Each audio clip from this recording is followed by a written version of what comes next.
Good evening, everyone. I hope that the screen is visible to everybody and that I am audible. Yes, sir. Okay, thanks for confirming. So, I welcome all of you to the second live session of the course Introduction to Fluid Mechanics being offered by Professor Suman Chakrabarti of IIT Kharagpur.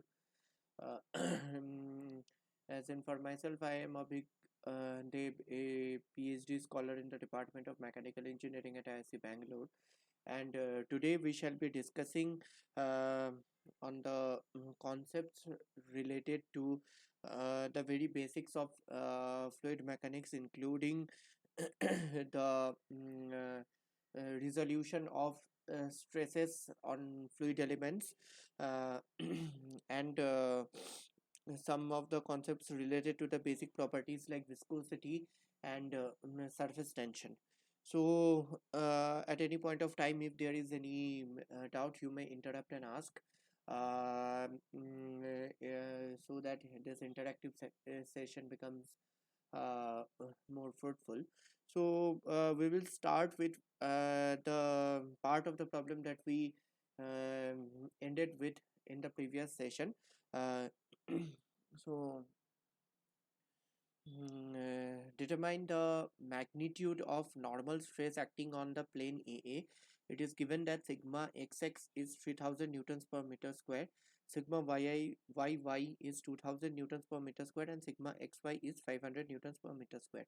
So we already have solved mm, a part of this problem, like the first part of this problem, calculating the shear stress in the plane AA in the previous class, and today we shall be continuing with the related problems. Okay, so mm, just a minute. Mm,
yes, so let us begin with a diagram for the same, and we can continue with that diagram for the problem. The given question in the question, so this was the plane.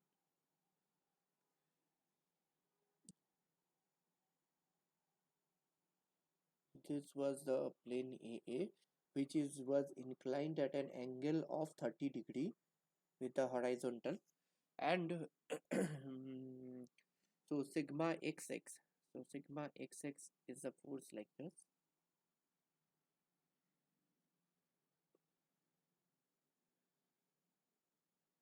and sigma yy is the force like this, and this or this. These are the force sigma xy, sigma yx.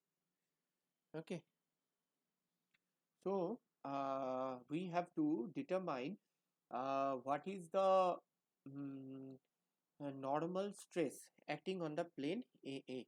Okay, so in the previous class we had discussed about what is the shear stress for the normal stress. This is how we go about.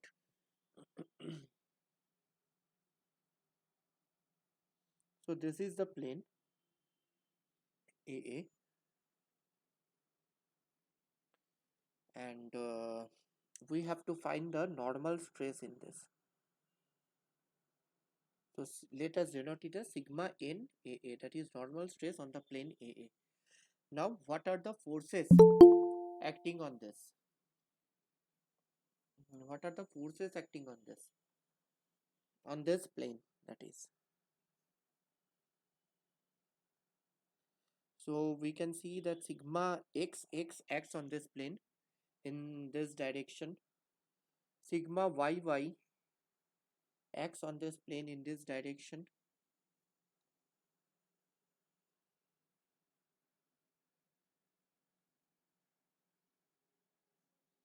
Okay, and yes,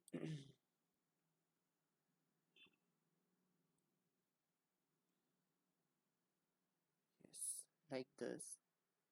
And this is sigma xy, and this is sigma yx. So let us assume that this length is L. Then if this is 30°, then this length will be L sine 30 and L cos 30. Now for we have to take all the forces that are acting perpendicular to the plane AA. Like, we have to take all the forces, we have to resolve all the forces in this direction. Okay, so how will we go about this? We can do it like this. See, like this. This is AA, and this is sigma y, sorry, sigma n AA, and here we resolve, we have this one sigma xx, this is sigma yy. So this is the stress, and the stress sigma xx acts on an area of L sine theta, sorry, L sine 30 multiplied by 1. What is 1? We are assuming, uh, we are assuming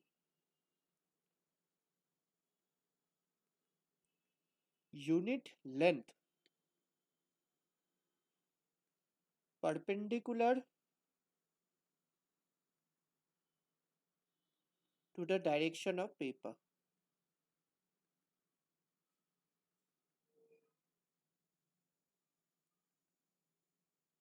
That is perpendicular into the paper. What is the dimension? Dimension is 1. So the area of this plane, the area will be L sine 30 multiplied by 1, and on that area sigma xx acts.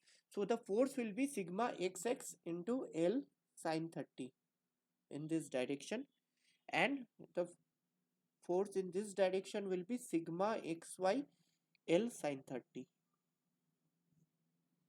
This will be sigma yy L cos 30, and another force in this direction will be sigma,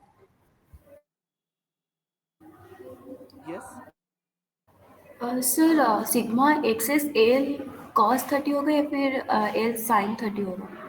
yeah, it xxl sine 30, because see, this is L, right, and this is 30, so yes L sir. cos 30 is this component, this component is L cos 30, and this component is L sine 30, this component is L sine 30, and this component is L cos 30.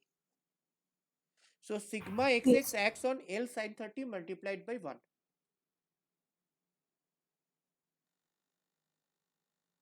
Yes sir. Is it clear?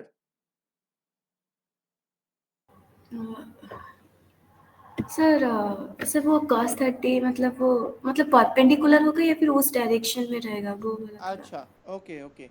So see,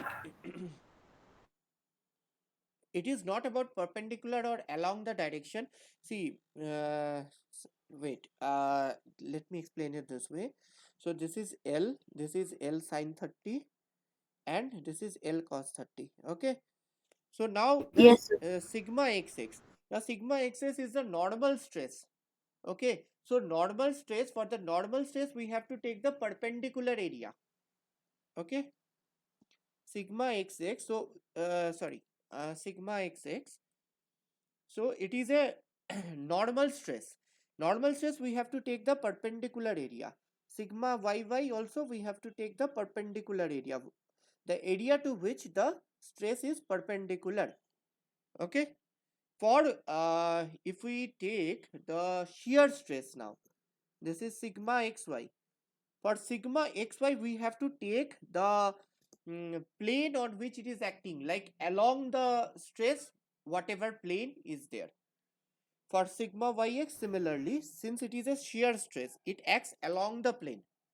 Okay, so it will act along this plane, and Yes, sir. normal stresses will act perpendicular to the plane. So for normal stress, we have to take the perpendicular area, and for shear stress, we have to take the area along that stress. Yes, sir. Is it clear now? Yes, sir. Okay. So yes, now sigma, this is sigma yx L cos 30.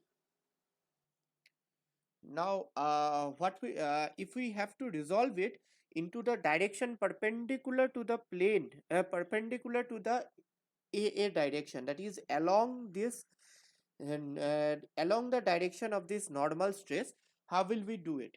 We have to take the angles as usual. So this angle is 30 degree, this angle is also 30 degree. So this angle is 30 degree, and what is this angle? This angle is 60 degree.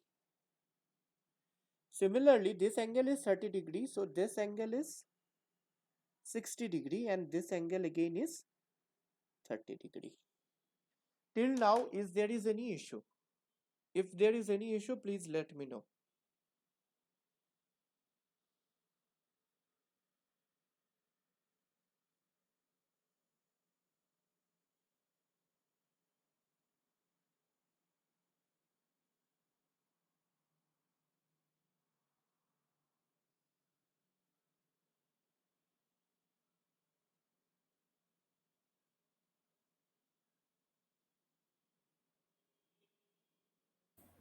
No issue, sir.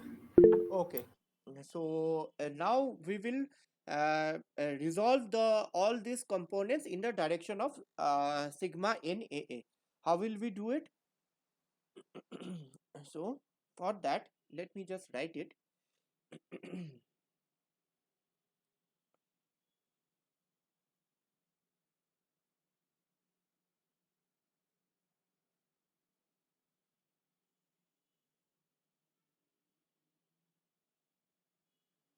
So just-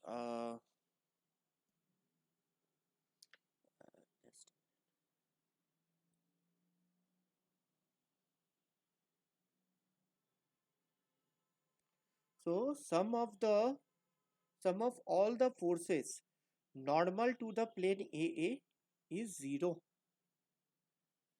Okay. So this implies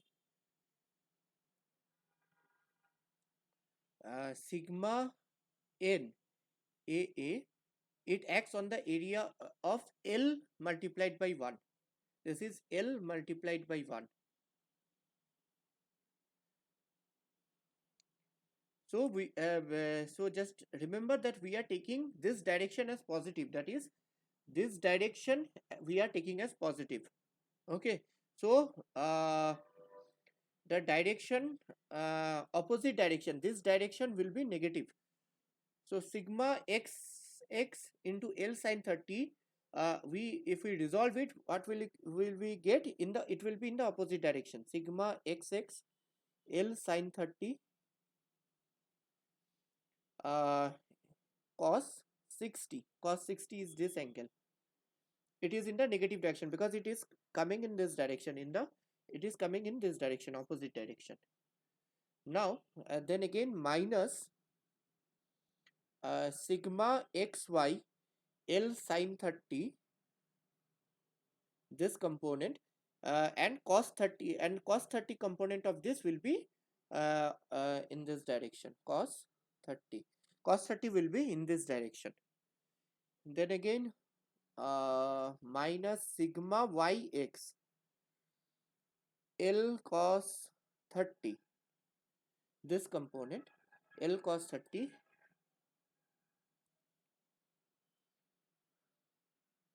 cos 60 component will be in this direction, cos 60. All of this are in the all of these are in the opposite direction of this, so all of this will be negative. Minus sigma yy L cos 60 cos 30 is equal to 0. So can you calculate this and give me the answer to what sigma NAA will be? Take your time, take 2 minutes and give me the answer. All this L will be cancelled from because from all in all the terms there is L. So L gets cancelled. We know the values of sigma xx, sigma xy, sigma yy and sigma yx. So just a simple calculation can give us the result. So can you just give me the result?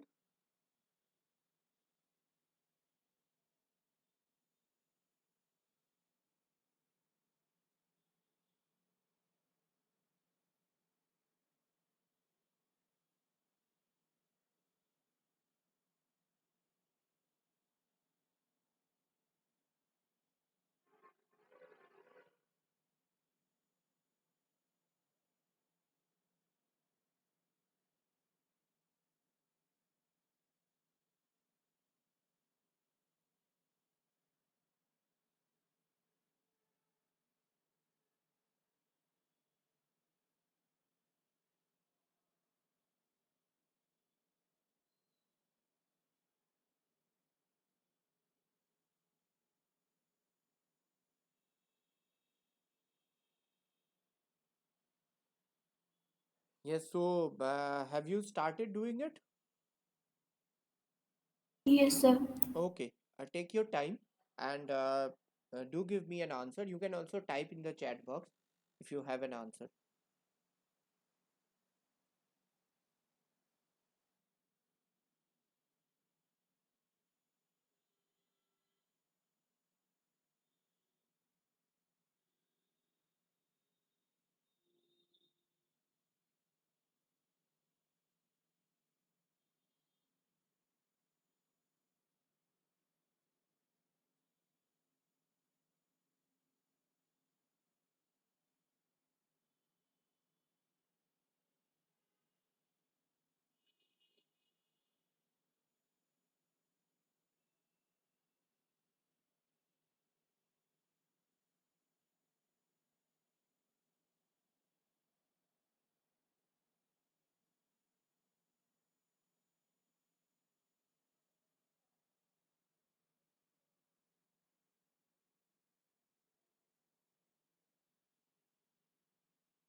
So does anybody have an answer?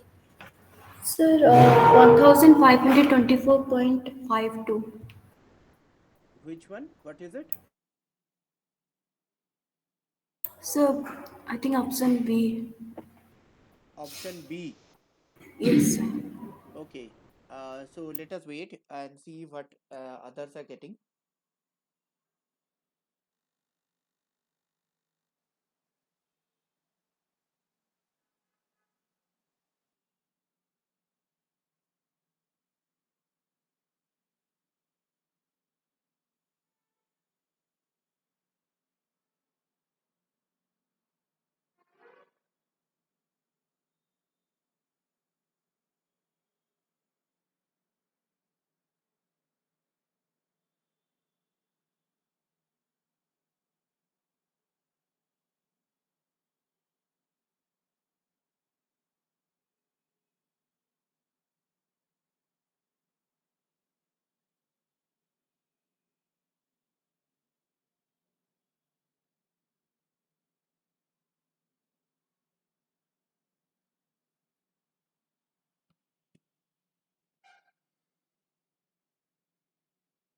So does anybody else have an answer to this?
Yes.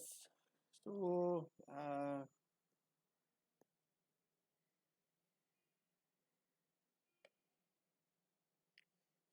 the correct answer for this. So what was the answer that you have got? Somebody give me an answer. Sir, option B. Option B. What is the value that you have got actually? Sir, actual values are 1,534. 1534. Okay, Yes, sir. so just let us check once what is coming. So this implies,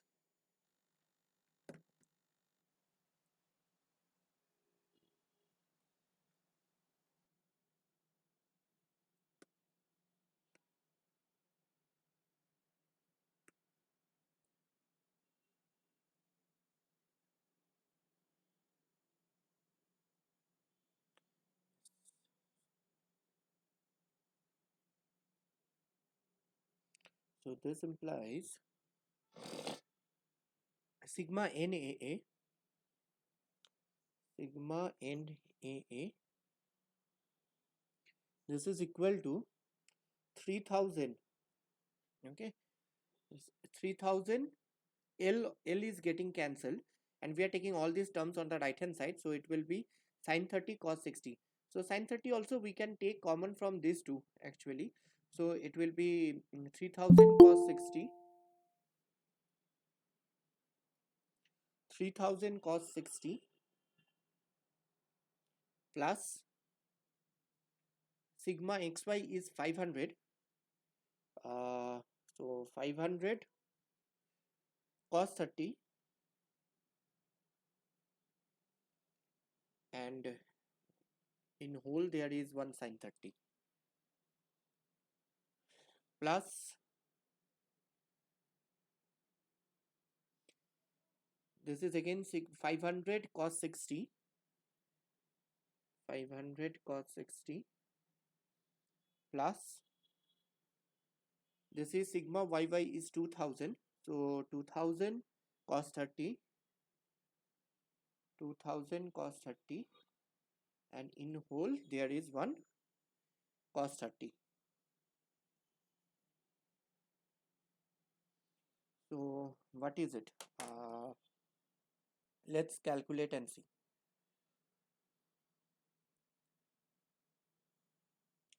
It is 3000 cos 60, that is 1500,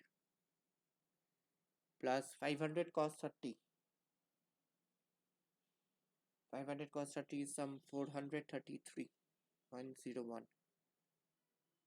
sine 30.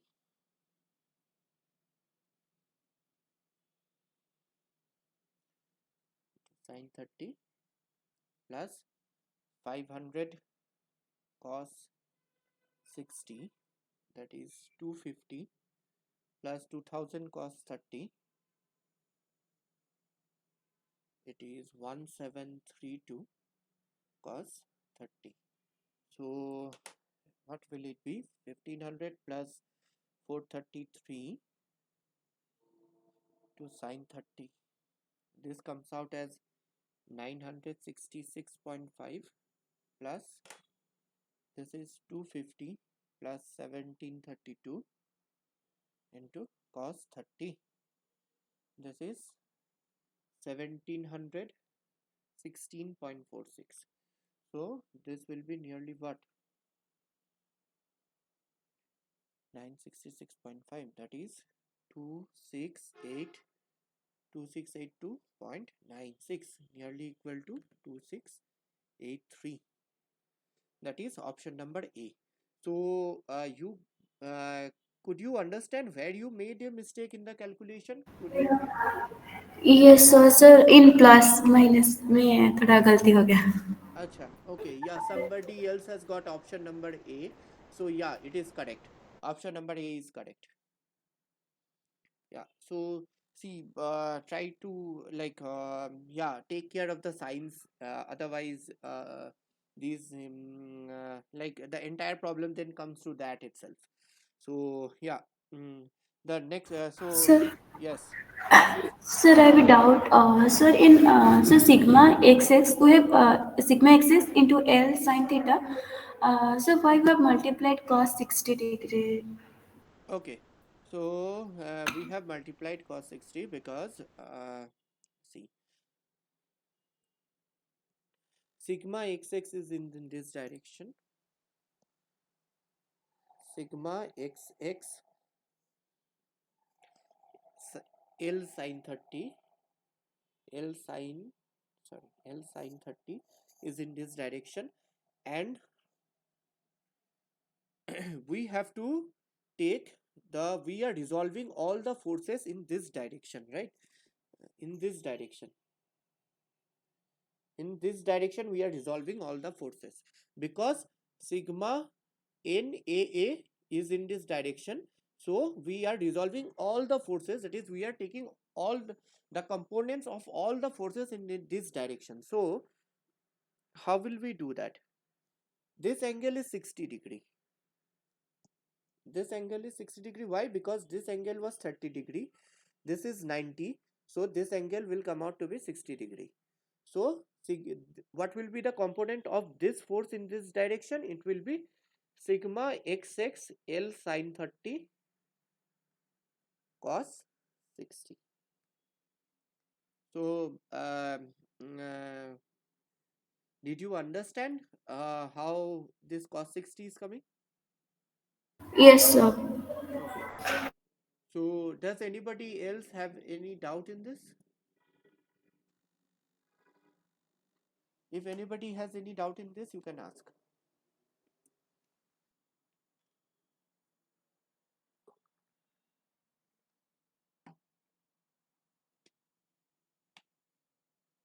Okay, so I'm taking that there is no other doubt. So we will start with the next problem. Next problem is also on the similar lines of this. So we have to determine the magnitude of the shear stress sigma xy. Now we have to determine the magnitude of the shear stress. Given that sigma xx, sigma yy and sigma normal, that is the value that we determined in the previous problem, is given for this problem. We have to determine the value of sigma xy. So how will we go about this? Just similar to the previous problem, we will resolve it. How? We'll resolve it in the direction of uh, either what we are trying to find out or what is given. So for this is given, sigma n AA is given. We have to determine This is given as 2000. This is given as 3000. This is not given.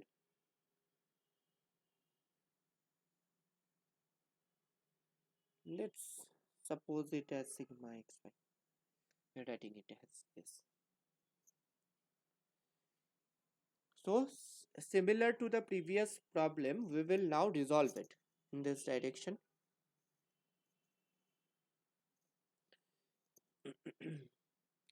Also, yeah, another thing, it will not be just uh, it will not be just 2000, it will be 2000 L sine 30, sigma xy L sine 30. This is sigma yx L cos 30. This is 3000 L cos 30. And what will be the angles? As usual, this will be 60 degree, this is 30 degree, and this is 60 degree, and this is 30 degree. So if we resolve it and write, sum of the forces normal to AA will be 0. So this sigma NAA multiplied by L minus,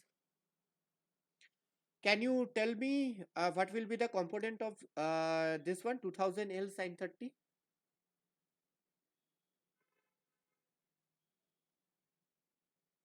What is the component of this in that? Sir, cos 30 degree. Is it cos 30 degree or cos 60 degree? Sir, cos 60 degree. Yes. So does everyone agree that it will be cos 60?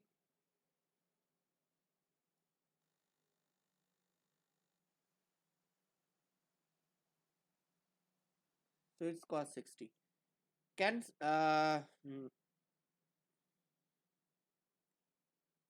so this will be sigma xy L sine 30 cos 30. The component of this one now, 3000 L cos 30. So can you tell me what component of this will come here, of this 3000 L cos 30?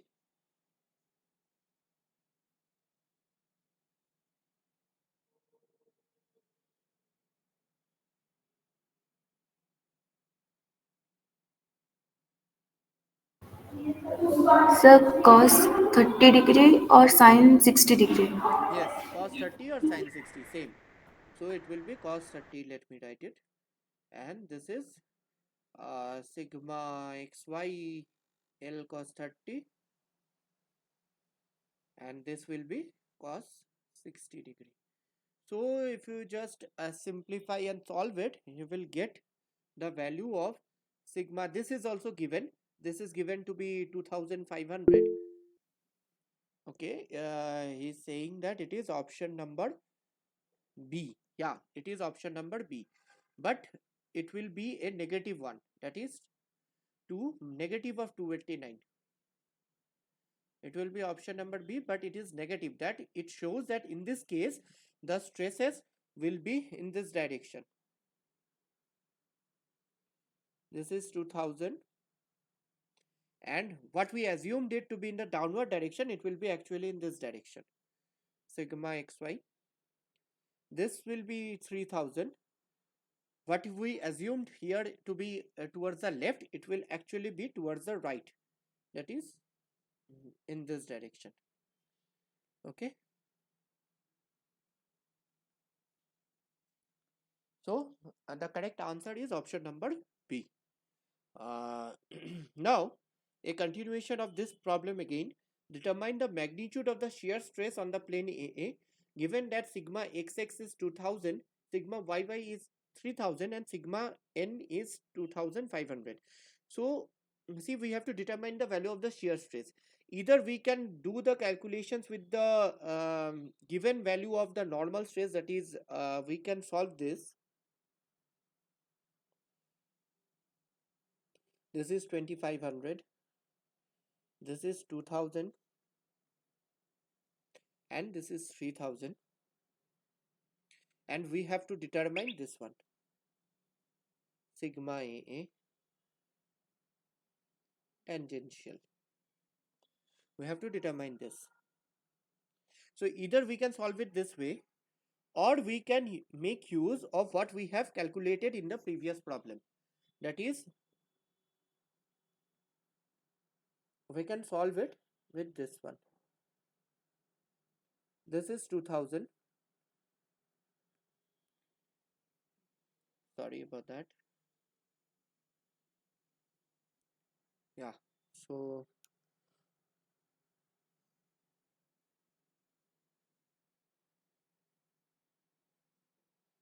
or we can solve this one. This is 2000. This is 3000. For these values, we have already determined what is the value of sigma xy and sigma yx. So we have found it to be like this, 289 from the previous problem, and this one to be like this, 289. So from this, we can also determine what will be the value of sigma AA in the tangential direction. Okay, that is the shear stress on the plane AA. So let us use this one only. It will be easier to resolve it. So how do we go about the resolution here?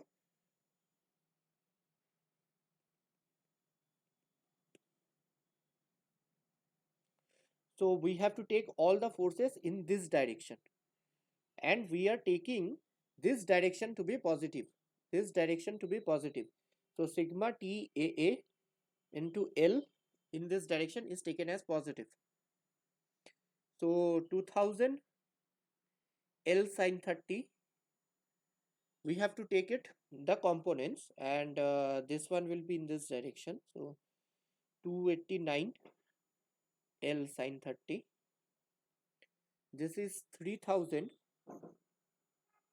L cos 30, and this is 289 L cos 30. So what will be the angles here? This angle is 30 degree and this angle is 60 degree. Again, this angle was 30 degree, so this angle is 30 degree and this angle is 60 degree. So remember, this direction is what we are taking as positive. Okay, so if we write the components, then sum of the forces tangential to AA will be 0, which implies sigma TAA into L. So this one will be what? Or let us start with this one, 2000 L sine 30. So if we resolve it, it will be opposite to this force. So this will be minus 2000 L sine 30 cos 30. Okay. Then the other one, this 289, if we resolve, it will be minus 289 L sine 30 cos 60. If we resolve the 3000, it will be minus 3000, sorry, plus. See, this resolve, it will be resolved in the direction of sigma TAA. So it will be plus 3000 L cos 30 and cos 60. And this 289 will also give a plus component, plus 289 L cos 30 cos 30 is equal to 0. So does anybody have any issue with this, like understanding how this is coming?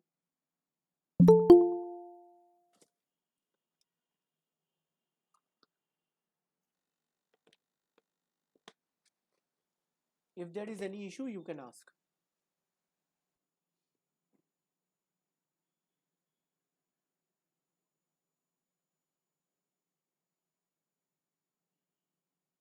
Okay, so does anybody has anybody solved this, and can anybody give me the answer to this? What will be the value of sigma TAA?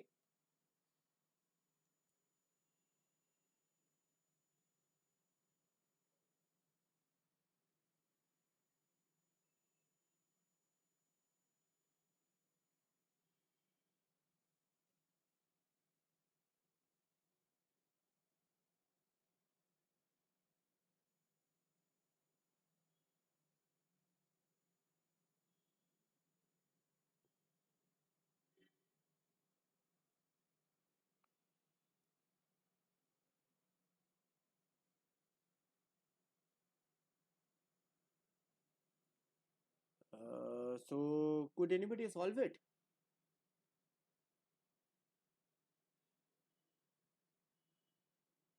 कर रहे हैं Yes.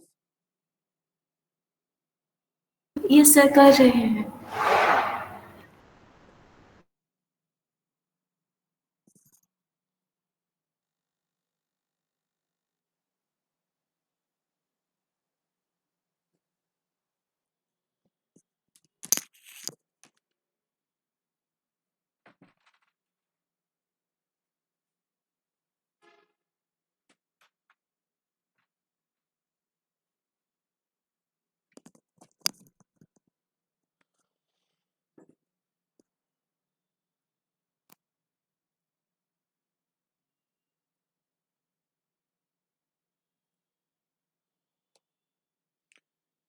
Okay. Okay,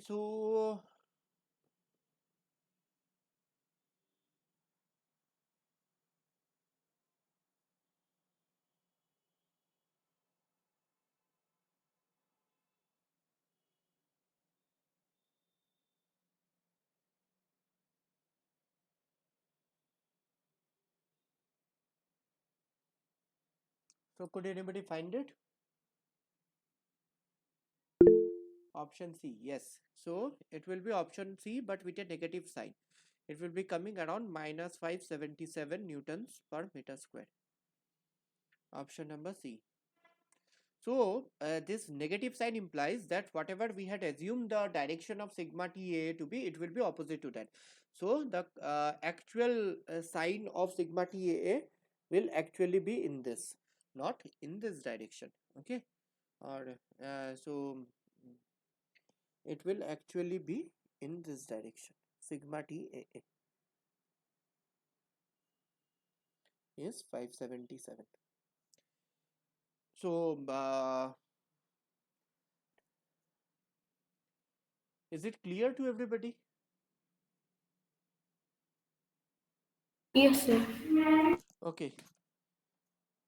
So yeah, these were just a class of the same kind of problem. So let us move to the next problem, next kind of problems now. Yeah. So identify the correct statement. System is a fixed mass in space. System is a region where particles enter and leave. System follows the Eulerian approach. Control volume follows the Eulerian approach. So which one is the which one or ones are the correct statements here?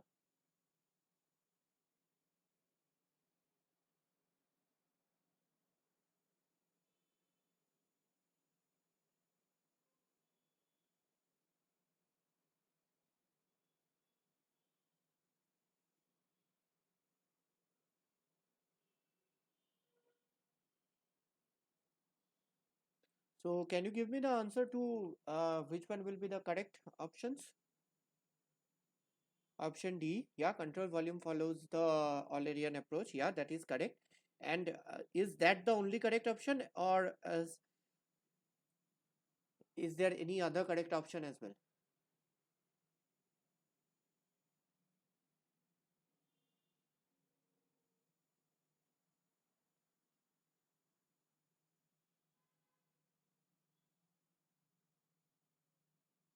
Yes.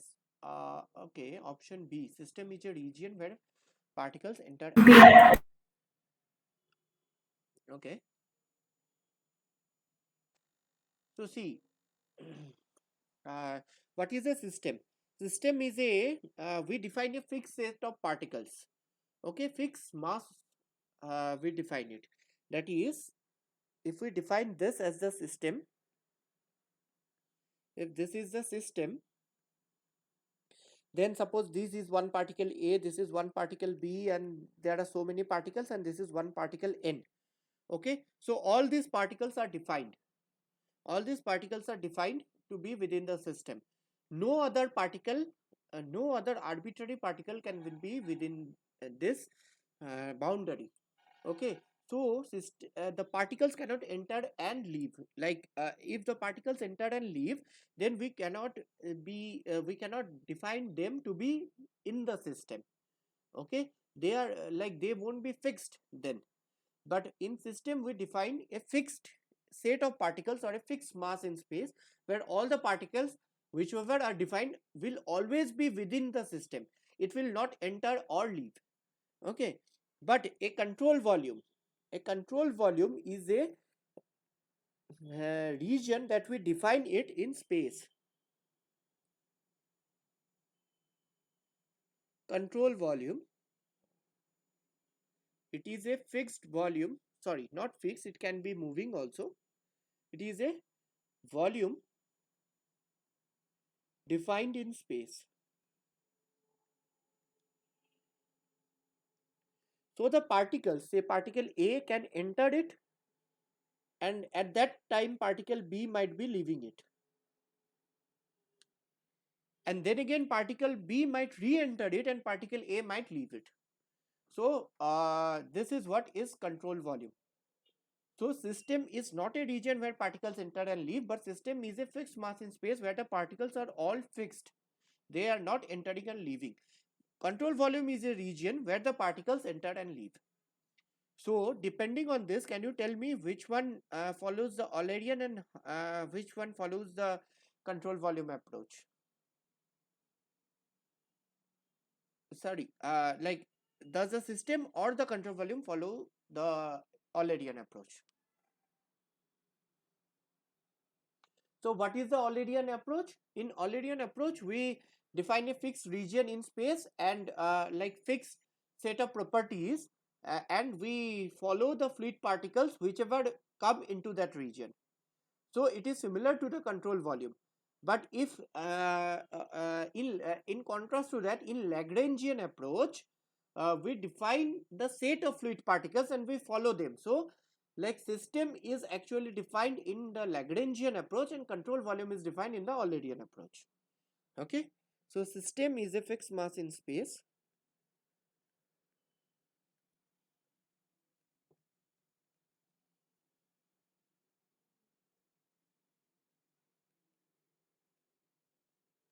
And control volume follows Eulerian approach.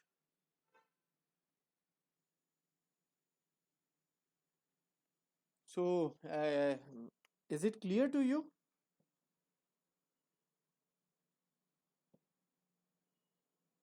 Yes, sir. Okay, so the correct option will be option number option number A and option number D. Okay, so the correct option will be option number A and option number D. Now coming to the next problem. So surface tension. Surface tension is a property of the material. It arises from the adhesive forces between the molecules. It causes the surface to behave like a stretched membrane, or it remains constant for a material irrespective of the fluid in contact. So can you give me the answer to this?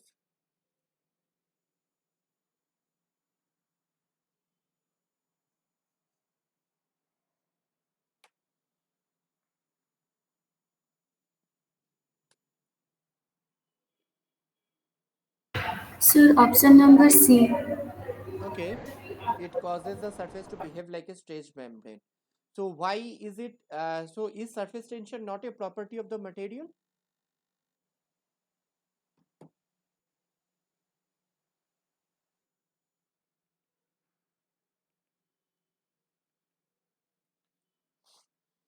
Okay, this option C is correct, but other options, are they correct or wrong? Like, is there only C is the correct option? Because that is just the basic definition of surface tension. Other than that,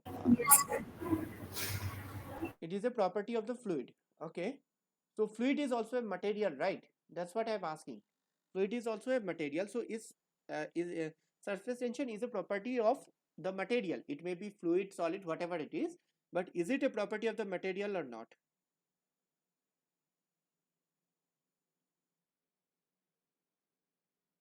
Okay. So does everybody think that it is a property of the material?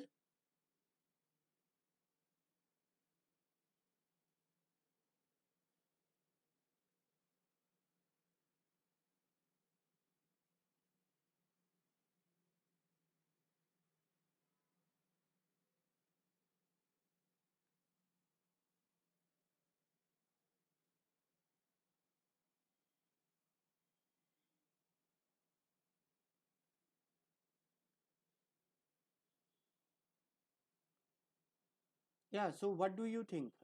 Is surface tension a property of the material?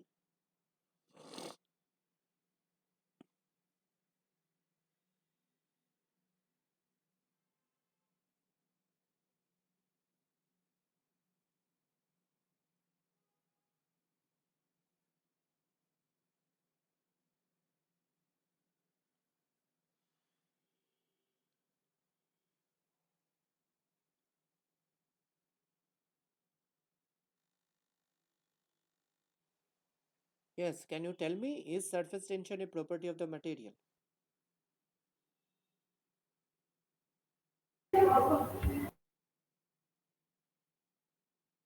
Yes,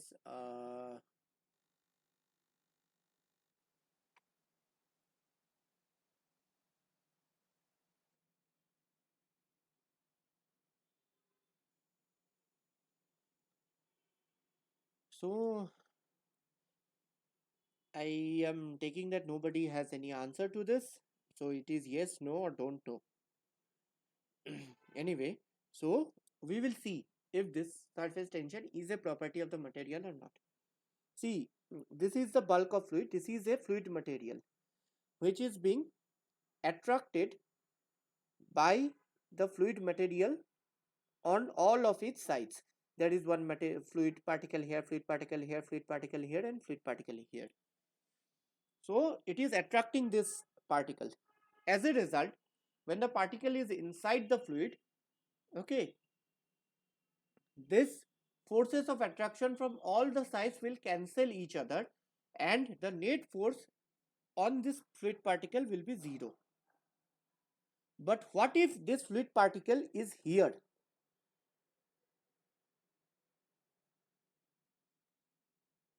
In that case, it will be pulled by a fluid particle from here. It will be pulled by a fluid particle from here and from here. But there is no fluid particle to pull it from the top. Or is it there? No, sir, not pulled from the above. There is we are thinking that there is nothing to pull it from the top, but if it is only in vacuum, in that case there is nothing to pull it from the top. But if it is surrounded by air or whatever different material it is, different fluid, whatever different fluid it is in, say it is air, okay, then this air Yes. molecule will also attract this fluid particle. These forces between the same molecules is called the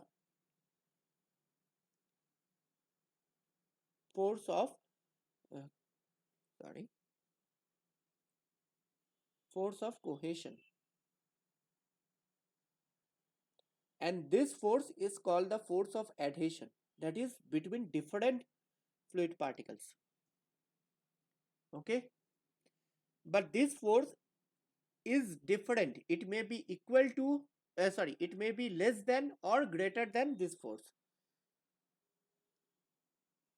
Okay, if this is equal to if this is less than, if the force of adhesion is less than this force of cohesion, then there will be a net downward pull on the on this fluid particle.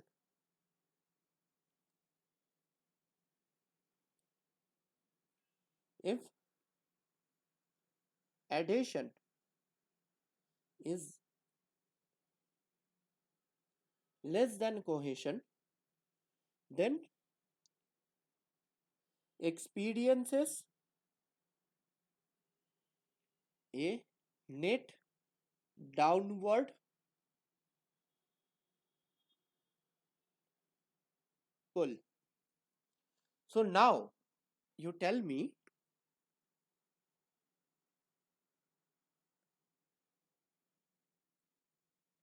listen to this very carefully and answer. This was a fluid particle. On this there is no force. net force is 0. On this, there is a net force in this direction. So, if we want to move this fluid to this place, what do we have to do? We have to push it upward, or Yes, sir. is it correct? We have to push it upward, right? Against this pull, there is a net pull in the downward direction. There is a net pull in the downward direction. This one is a net pull in the downward direction, and to counter this downward pull, net downward pull, we have to push it to the push it to move it to the uh, top surface. So all of these molecules at the top surface will be those molecules which have been pushed from this. This is the surface, okay, and this is the bulk, okay. So all these molecules at the surface will be such that they have been pushed from the bulk, right? Yes, sir. So when we push something, we are giving an energy to that particle, right? We are giving, while pushing, we are giving an energy to that particle. So all the particles at the surface will have an excess of energy as compared to the particles in the bulk, okay, and this energy is termed as the surface energy, okay. And due to this energy, that this excess energy, okay, uh, all the matter in universe has a tendency to be in the uh, region in the form such that their energy is minimum, okay. So like if you leave a ball from the top, it will come down, because as it comes down, it will have the at the top it was having a higher potential energy. As it moves down, it will have a lower potential energy. So everything has a property of uh, mm, uh, to be in a form or to be in a place where will have the minimum energy. So since all of these fluid particles at the surface has a higher energy than the bulk, so the entire material will have the tendency to minimize this surface energy, and as such to minimize the surface area, okay. So minimize this surface area will mean that there will be minimum surface energy, okay. So that is why you can say that when the rain droplets fall, they tend to become spherical. In contact with air, they become spherical. Why they do become spherical and not cylindrical? Because for the same volume, a sphere has the minimum surface area, so it will tend to minimize the surface area. The spherical droplet of water will tend to it will the droplet of water will tend to minimize its surface area and the surface energy, and hence it will get a spherical shape. And due to this surface energy, that is the excess energy of this fluid particles at the surface, this surface will behave as if it is under tension. That is what is the property of surface tension. That is why it behaves like a stretched membrane, because see, a surface cannot be like this, because in this case the surface energy will not be minimum. Only if the surface, so imagine this as two ends of a string, okay. This will not have the minimum energy.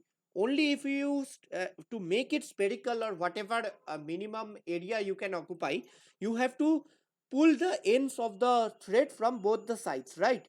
So that it becomes something like this. That is why this surface cannot retain, and this will become something like this under tension from both the sides. That is why it is called surface tension, and that is why it behaves like a stretched membrane. So till now, is it clear to everybody? Sir, in order to acquire minimum surface energy or minimum surface area, the particles become stressed. Not the particles become stressed, the collection of the material will become stressed. Yes. See, that's what I'm saying, that see, this string and this string and this string, you just compare. So this string, when it was something like this, it cannot have the minimum surface area. If the fluid, suppose a droplet of water, if it was in this shape, as compared to this shape, if you compare it with the surface area by measuring the surface area, you will see for the same volume, this will become the minimum surface area. So how will you get from this shape to this shape? You will have to stretch these curves, right? Stretch out these curves or stretch in these curves. That is why they behave, this surface will start behaving as a stretched membrane. That is how the property of surface tension comes into play.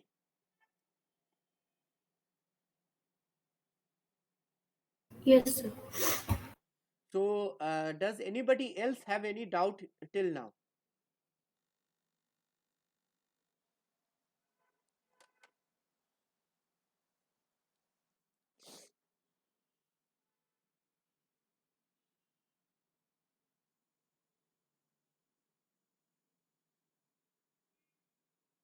Okay, I am taking that there is no doubt. But see, if you don't place your doubts, it won't be like, it will be difficult for me to understand where I should stress more.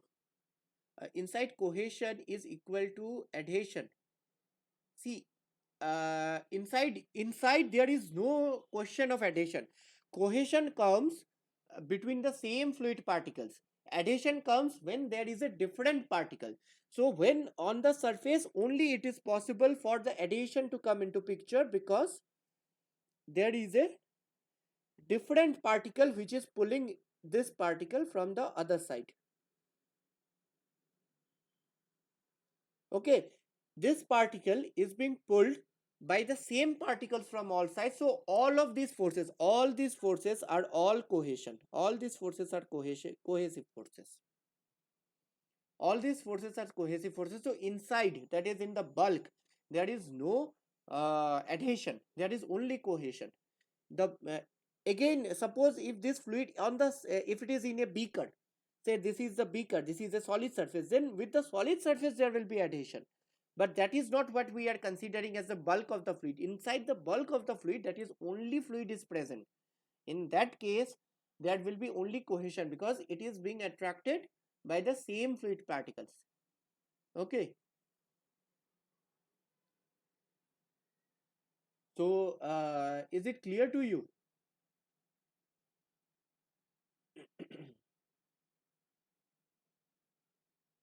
Okay, so mm, now you tell me,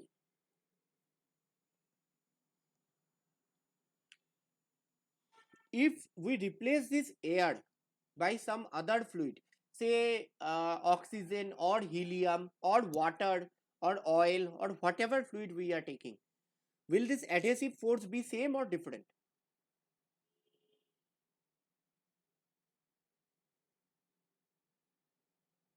Different. Yeah. So Difference. if the adhesive force is different, in that case, this net downward pull, the net downward pull that it was experiencing, will it be same or different? Difference, sir. Yeah. So same, this energy required to push this fluid material from the bulk to the surface, will it be same or different? Different. Yes. So you see, if we keep the bulk material, say this is water, say, okay, if we change this air to helium or oxygen or whatever we take, this net surface energy or the surface tension will be different. That is, it is not a property just of the water. It is a property of water which with what this water is in contact with. So like water, air, pair. So this water and air pair will have one surface tension. Similarly, water, oil, say oil pair will have another surface tension. So it is not a property of one particular material or fluid. It is a property of a pair. It is not a property of the material. It is a property of a pair of materials. Okay. So option number A, you have to remember, it is not a property of material. It is a property. Therefore, surface tension is a property of pair of materials.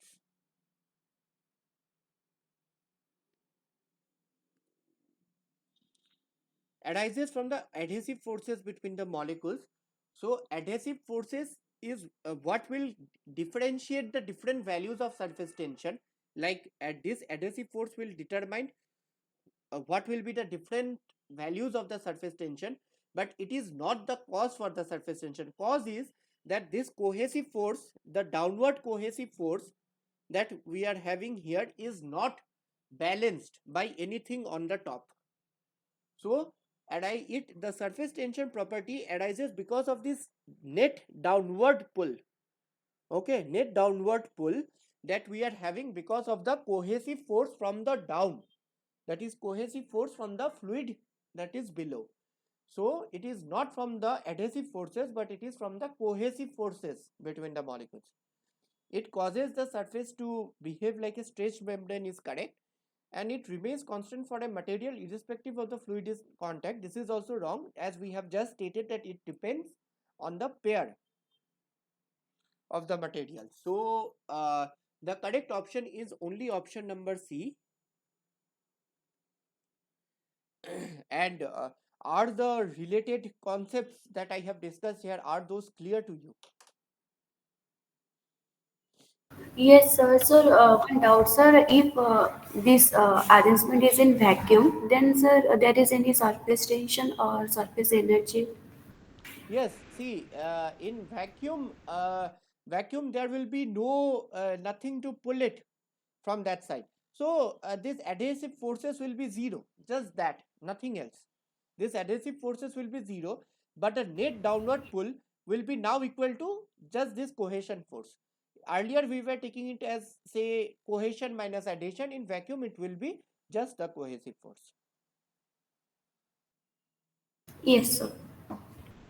Okay, so does anybody else have any doubt in this?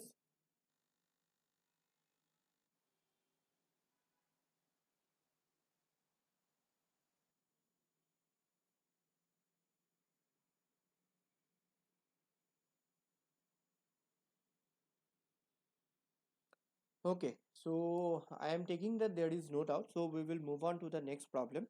So find the rise of the fluid of density rho in a capillary tube of diameter d such that the surface tension coefficient of the fluid with respect to the surrounding medium is sigma. See, it is always mentioned as with respect to the surrounding medium. That is, it is not just a property of the fluid, it is with respect to whatever is surrounding it. A sigma and theta is the contact angle. So do you know, how many of you know what is a capillary tube?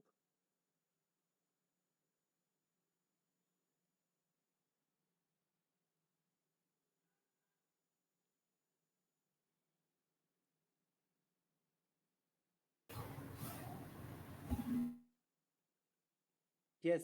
So can you tell me what is a capillary tube?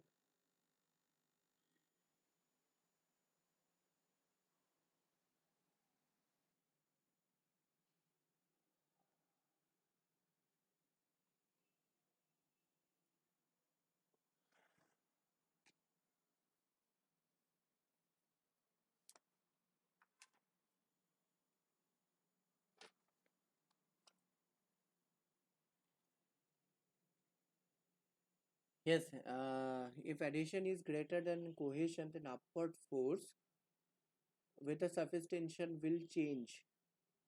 Yes, see, if the adhesive force is greater than the cohesive force, in that case, the surface, surface in this case will start behaving something like this. In that case, the surface will start behaving something like this. It depends on the adhesive and the cohesive forces value. The surface tension coefficient between the two will not change depending on the adhesive and the, because depending on the adhesive and the cohesive forces only, the magnitude of the adhesive and the cohesive forces, the coefficient of surface tension is defined for a particular material. It will change only with a change in temperature, pressure or such other properties, but not but yeah, if the adhesion is increasing or if the cohesion is increasing for some reason of any of this material, then the surface tension will change.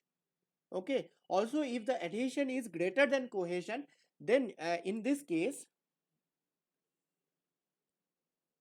just as we will define here, if we define here I will tell you. So like in this case, if adhesion, if it is greater than cohesion, then it will rise in the tube. But if the adhesion is less than the cohesion, then the liquid will fall and it will get a meniscus like this. This surface is called the meniscus. Okay, so either you will get a meniscus like this or you will get a meniscus like this. If the adhesive force are greater than the cohesive force, then you will get a meniscus like this one. If the adhesive forces are less than the cohesive forces, as we have discussed previously, it will give a surface like this.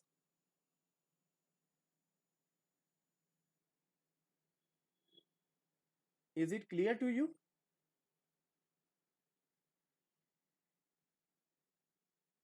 Yes, sir.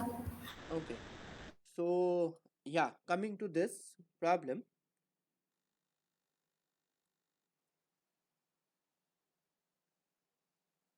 once we get a numerical value, we will be able to make it even further, like explain what you have just asked, this adhesion greater than cohesion, much in a better way.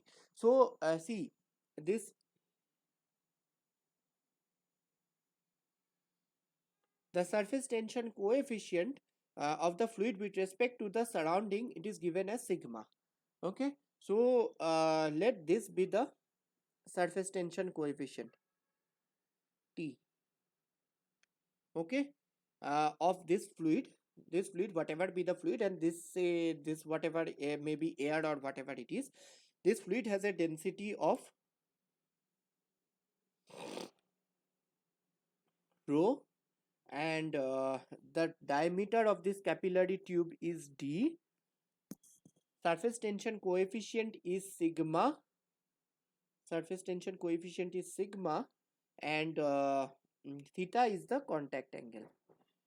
Okay, so what will be the relationship between this surface tension force and this surface tension coefficient?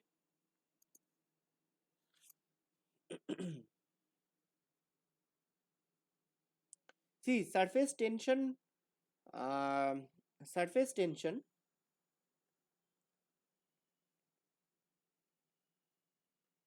force E is equal to the surface tension coefficient sigma multiplied by the length on which this is acting. Okay, or you can define the surface tension coefficient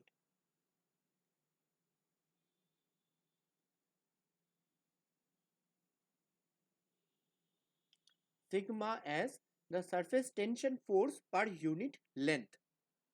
Okay, so if we see what is the uh, surface of contact of this fluid here, this will be, if we see from the top, we will see that this is a circular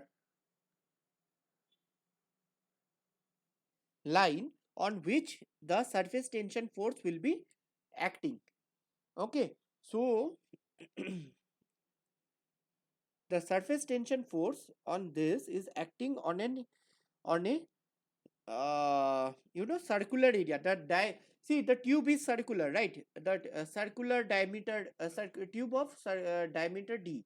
So this is the diameter d, and on this periphery, that is pi d, the surface tension force is acting.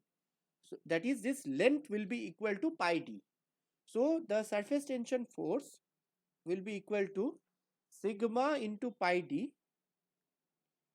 Okay, but this is the force in uh,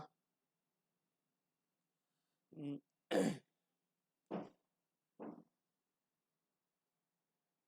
what we can say.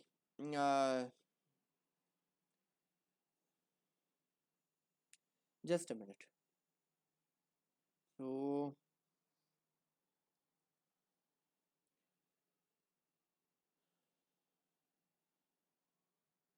it will be easier to explain to you in this way, that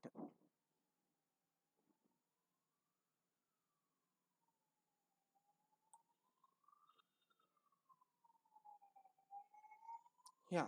So this surface tension force will be sigma into pi d. Okay, but the entire T is actually not responsible for pulling the liquid upward. Let us say that the liquid has risen by this height h. Okay, then T cos theta component is actually responsible for pulling this liquid upward in the vertical direction, because T sin theta will be in the horizontal direction. T cos theta is in the direction vertical, that is vertically upward. It is the force that is responsible for pulling the liquid upward. Okay, so T cos theta, this force will be equal to the weight of the liquid in this region. That is, it will this T will start pulling from here, will start pulling from here, and it will continue, T cos theta will continue pulling till the weight of the liquid is equal to its value, after which it is no longer able to pull it. Okay, it is like a force balance. Weight of this region will be acting in the downward direction, and T cos theta is acting in the upward direction. So T cos theta will start pulling the liquid, and it will continue only till the weight of that liquid is balanced by that T cos theta value. So what will be that? Pi by 4 d square, this is the area, cross sectional area of the tube, into h. This is the volume multiplied by, if we have to take the weight, it will be density of the fluid multiplied by g. Okay, so till this point, is there any doubt?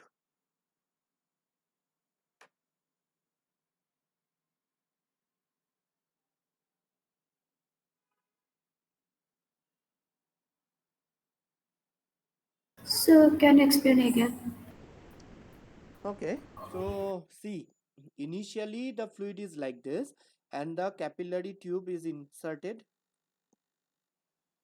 like this. Yeah,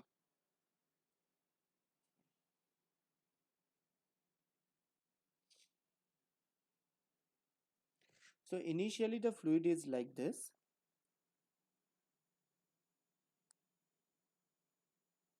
and the capillary tube is inserted. Now at this interface, there will be the surface tension force because of the fluid at an angle theta. So T cos theta will be in the vertical direction. So T cos theta, this vertical force will now start pulling the liquid upward. Till when can we pull? Till when this T cos theta upward force is balanced by the weight of this liquid that has gone upward. Because this weight will then act in the downward direction. So when this weight of this liquid that has gone up is equal to this T cos theta, becomes equal to T cos theta, till then the rise in the capillary tube will be possible.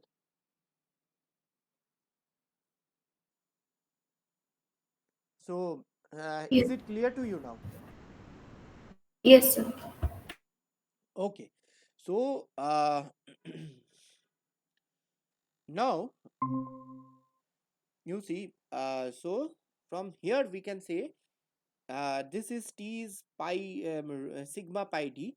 So H is equal to sigma into pi d cos theta by pi by 4 d square into rho g. So if you simplify it, it will come as 4 sigma cos theta by rho g t. So just 1 minute. So this is the value of the rise of the fluid, that is the height till which the fluid will rise in a capillary tube of diameter d for the fluid of density rho under surface tension sigma and contact angle theta. Now to answer the question, here we have assumed that the adhesive force is more than the cohesive force, that is why it is pulling up. In the question that uh, uh, one of you asked, what if the adhesion is greater than cohesion, then such a rise will be possible. But if like in the previous case, if adhesion is less than the cohesion, then what will happen? In that case, it will fall downward. It will fall downward as this, because in that case the force will be, cohesive force will be more, and the net force will be something in this direction. Okay, so in that case the mm, surface tension will cause the level of fluid to go downward than it should be, so it will be something like this. When adhesion is less than cohesion, and this is the case when adhesion is greater than cohesion. So is it clear to you now?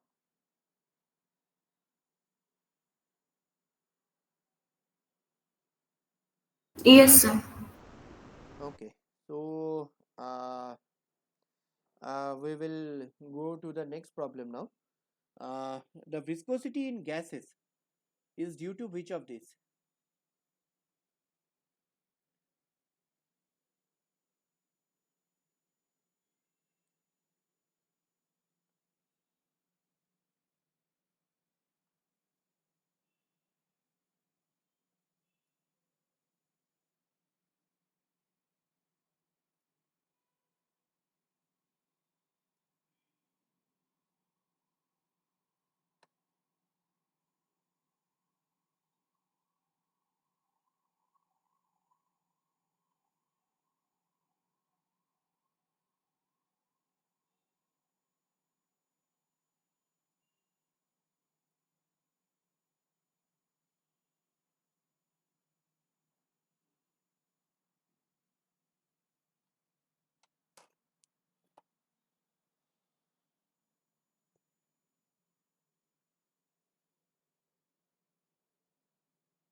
Yeah, sorry about that. I had a network issue, so I think I got disconnected. Uh, just a minute. Let me reconnect it properly.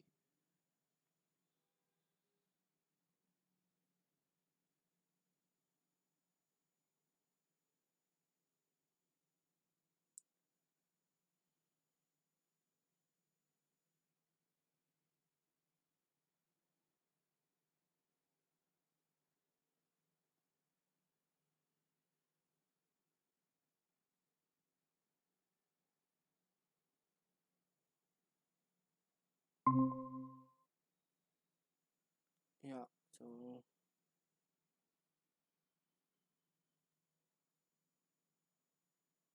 yeah. So, am I audible again? And is the screen visible? Yes, sir. Yeah. So, as I was asking, the viscosity in the gases, what does it arise due to?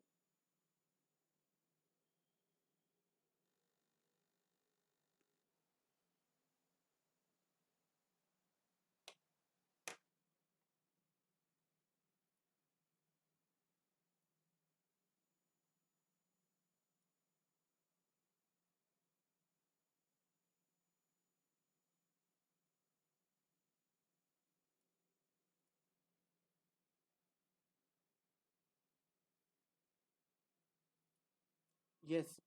Can you give me the answer to this? So I think option D. Option A. Yeah. Sir, decreases. Arises due to. Sorry. Can you please repeat your answer? It is option A. Arises due to intermolecular forces of attraction. Okay. And what did you? Somebody else said increases with something. Yes, sir, temperature के साथ relation. Okay, so yeah, see the viscosity in gases. The viscosity in gases is due to there are two aspects here. One is the viscosity in gases and viscosity in liquids. So in liquids, the intermolecular forces of attraction are quite significant. Okay, the intermolecular forces of attraction are quite significant, and hence this intermolecular forces of attraction will be responsible for the viscosity. But in gases, the intermolecular forces of attraction are relatively much weaker. That is why they are not responsible for the viscosity. The viscosity in gases arises due to the random molecular movement. See, suppose these are the gas molecules in one layer. Now this layer tries to move forward at a high velocity. Okay, what will this layer experience? It will try, in case of fluid, it will try to pull it back, right? It will try to pull it back by the intermolecular force of attraction, and that is how the force of viscosity comes. But in case of gas, what will happen is,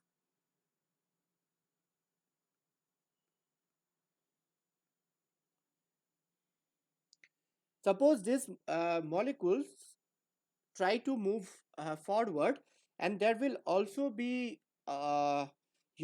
these molecules will also come here or move here. Okay, say this molecule, this layer has an overall tendency of moving forward with a velocity u, and also this gas molecule here comes below, and the below and whatever this gas molecule from the layer below moves up, or this one, same, this one moves up and this one comes below. So because of this random movement, what will happen? uh, Let me use different colors, it will be easier. Okay, you have a doubt in capillarity. Okay, let me just clear this one and then I will move back there. So let me do one thing, let me use different colors, it will be easier to explain in that case. Okay, so say these are the, in gas, for gases, these are the few molecules, and these are some other molecules.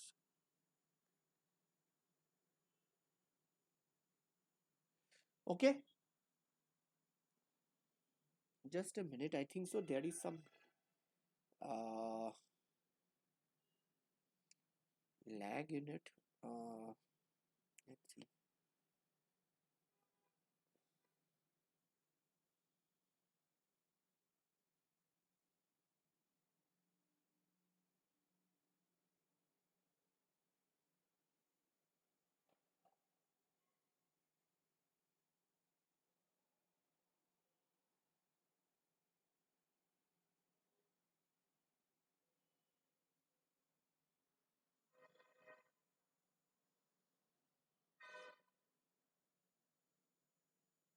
Yeah.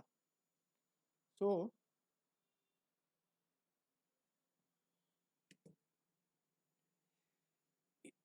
see, the blue ones denote uh,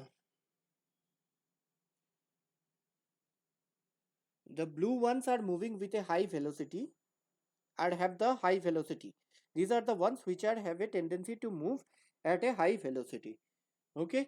Now, due to the random movement of the molecules, what will happen is that this green molecule, say, which was actually slow, it moves upward, and this blue one comes down.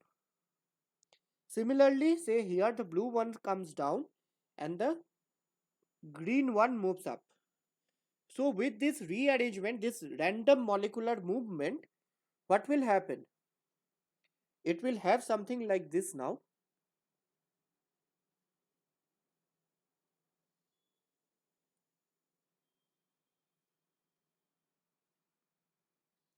So it will be a mixture. So this high and low velocity molecules will now be mixed with each other.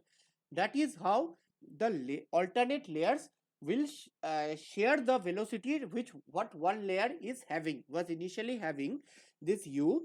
It will now be shared by the two layers. This is not due to the intermolecular forces of Sir, attraction. Yes. Sir there is voice sir voice थोड़ा मतलब बीच बीच में clear नहीं हो रहा है, drop हो गया है। ओके ओके, अभी सुनाई दे रहा है? जी सर, सर बीच में मतलब ठीक से नहीं आ रहा है, मतलब स्टॉप हो जा रहा है। अच्छा, हाँ, actually there is, I don't know, there is some network issue which I am not able to actually correct right now. So mm, I will still try to explain once more so that it becomes yes clear. Sir. Okay, and you were asking how the low velocity green particle will move up. See, the particles have velocity or no velocity, we are considering it in this direction. That is, say this is the x direction on which the particle velocity is being considered. Okay, all the gas molecules are always in a state of random motion. All the gas molecules are always in a state of random motion. So this is not that it is moving up or down. This is like a plane. Don't consider it as a elevated or vertical. This is not a increase in the height from green to blue. These are all in the same plane.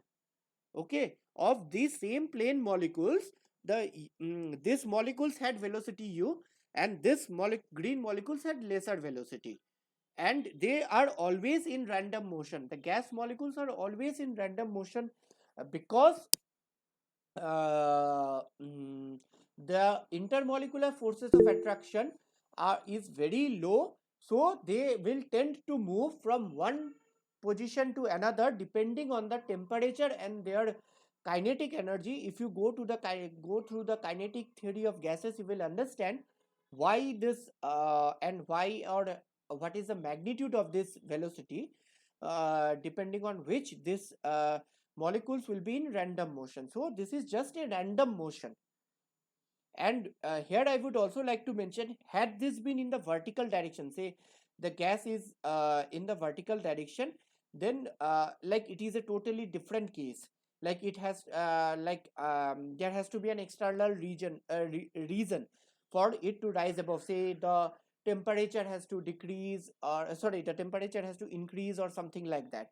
But since we are considering it in a planar region, like it is in all of these molecules are in the same plane, in that case the random motion of the molecules will take place in this plane, which will result in a rearrangement something like this.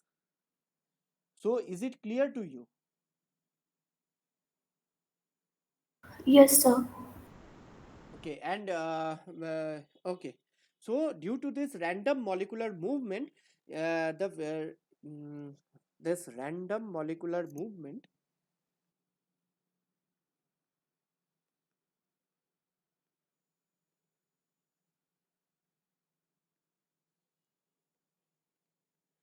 will result in viscosity. Okay, viscosity in gases. Now it increases or decreases with temperature. See, as the temperature increases, we will see that this molecule, these gas molecules will have more energy, because if you go through the kinetic theory of gases, you will see that the kinetic energy of the molecules will increase, will be somewhat a function of square root of T. So as the temperature increases, the kinetic energy of the molecules, of all of these molecules, will increase. That is, the random molecular movement will increase. The random movement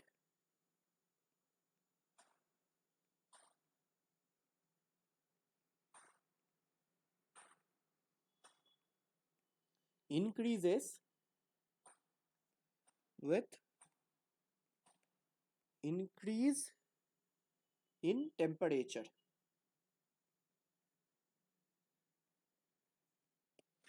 Okay, so as the temperature increases, this random molecular movement increases, and with the increase in the random molecular movement, the viscosity in gases will also increase. That is why with increase in temperature, yes, somebody has a question. So अभी भी same problem हो रहा है. Acha, okay. uh, is it better now?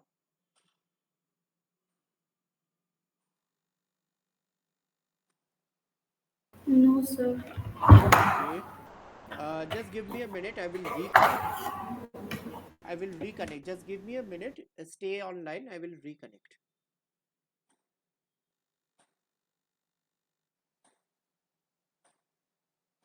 Yes, sir.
Hello, so is it better now?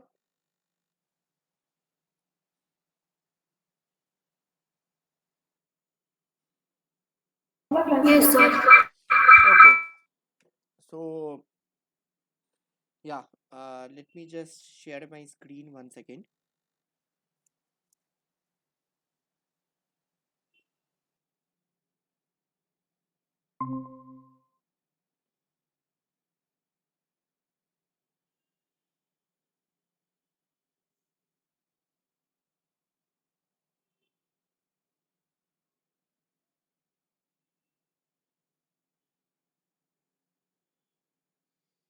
Okay, so um, is it clear to you now? Like am I audible, and is the concept clear to you that with the increase in the temperature, the random molecular movement will also increase, which will increase the viscosity of the gases.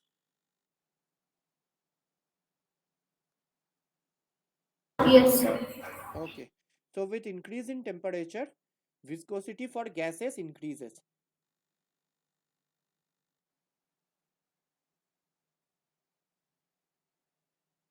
Sir, with increasing temperature, the kinetic energy also increases. Yes, the kinetic energy also increases. Yes.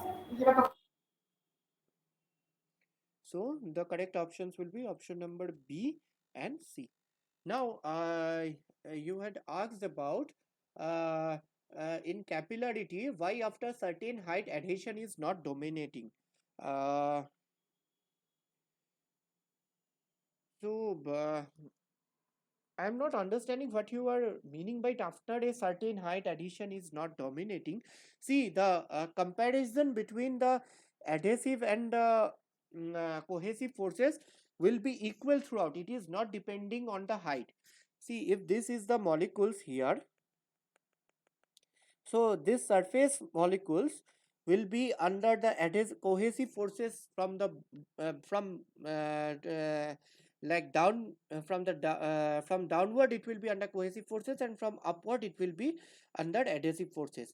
So if the adhesive forces are if the adhesive force is greater than the cohesive force, then it will pull this upward. There will be a net upward pull. So after a certain height, adhesion is not dominating. Yes, adhesion is dominating the uh, mm, cohesion in this case. That is why only the liquid is moving up. Otherwise, if the adhesion is less than the cohesion, that is cohesion is dominating the adhesion, in that case it will move downward. So, if there is any, like, if I have misunderstood the doubt, can you please like reframe it? That's what I understood. I have like, why after certain height adhesion is not dominating, or is it clear to you for liquid? So is it regarding this capillarity? Is it clear to you how adhesion and cohesion are working?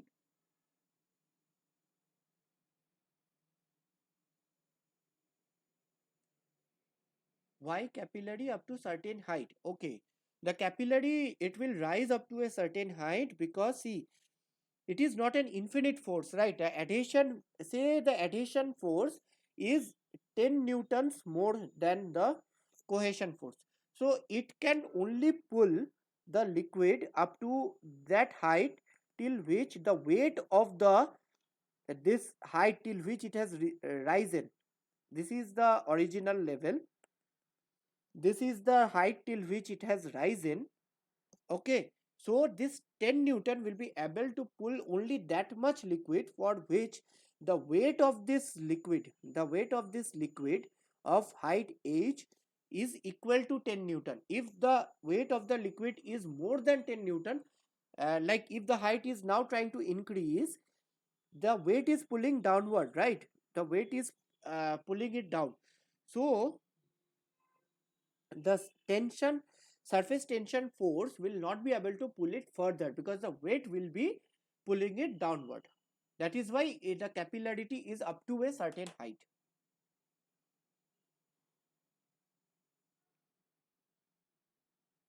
Is it clear to you?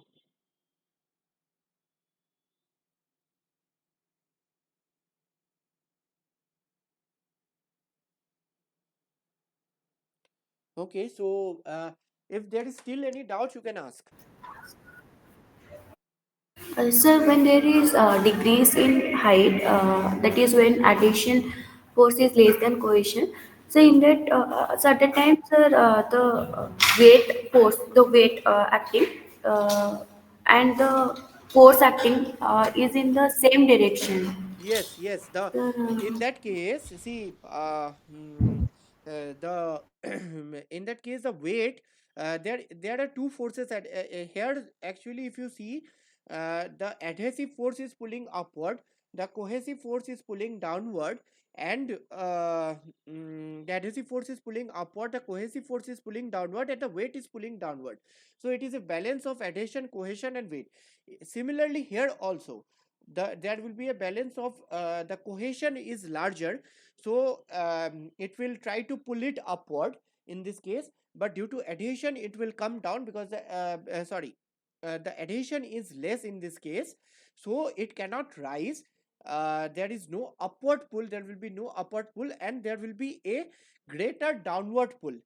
The downward pull will be possible up to the extent till which the weight from this the weight of the fluid from this capillarity, that is the fluid from this capillary tube, can be moved out. Okay, so that is where the balance will come. Yes, sir. Okay, so so I hope till here it is clear. Yes, for liquid it decreases, but it in liquid it is not due to random molecular movement. In liquid it is due to intermolecular forces of attraction, and in liquid this intermolecular forces of attraction will decrease with the increase in temperature. That is why for liquid the viscosity will decrease with the increase in temperature. Okay. Yeah, the PPT and all everything, it will all be shared. Like it will all be made available to you on the course website itself. So you can just keep on following it, and you will get all the PPTs, these recordings, and everything will be made available to you. So coming to the next problem, derive an expression for the buoyancy force acting on a body of volume V and density rho immersed in a fluid of density rho F. So how to go about this?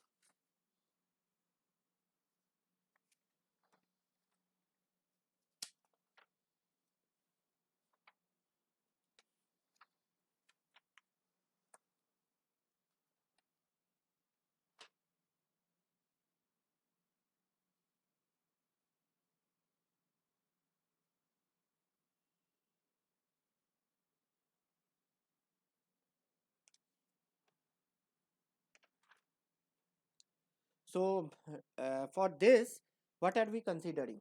We are considering a fluid that is uh,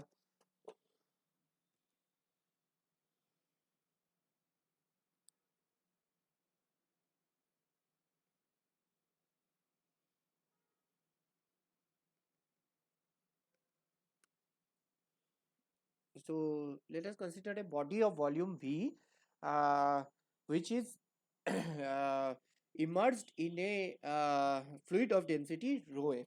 So before that, before going to this derivation, we have to make use like we have to go through some other concepts. So for that we have to like discuss these things. So say let us consider a fluid element of dimension delta x, delta y. This is delta y and this is delta z. Okay, so this fluid element will be under pressure from both the sides, that is from top, bottom, and also from the sides. Now we know that the pressure, see if we consider this fluid element under pressure, then on the same height or the same level, there will be on the same level like this, there will be no difference in pressure. But this pressure, say this is P, then the pressure at the top will be either more or less than this P. Actually, like in practice it should be less, but for numerical calculation we are considering it P plus dP, where this dP can be negative also. If it is negative, that means that the pressure is decreasing, which is actually what we get. So as we move, say as we move to a height in the air pressure decreases. So that is what we are taking here. So for this fluid element, there is no change in pressure in the x and y direction, that is del P by del x is 0 and del P by del y is 0. The only change in pressure here is the pressure, that is the pressure difference in the z direction. Therefore, what we will do here, we will and this pressure difference will balance the weight of the fluid in this volume. So the volume of the fluid is V as given in the question. Volume is V. So this pressure P is acting upward on an area of P multiplied by del X del Y. This is will be balanced by the top pressure P plus dP, which also acts on del X del Y, and the weight of the body which acts downward. So this and this P plus dP and the weight will act downward and P is acting upward. So this is the force balance. So from here, if we simplify it, we will get that this let's write it as dou P. So dou P, it will be minus dou Z rho G, that is by dou Z, sorry, is minus rho G. So we are see that we are getting that this value is negative, as should have been that as we are going higher the pressure is decreasing, that is why there is a negative value, and the gradient that how it is changing with the height is minus of rho G. Okay, since del P by del X and del P by del Y is 0, that is this one,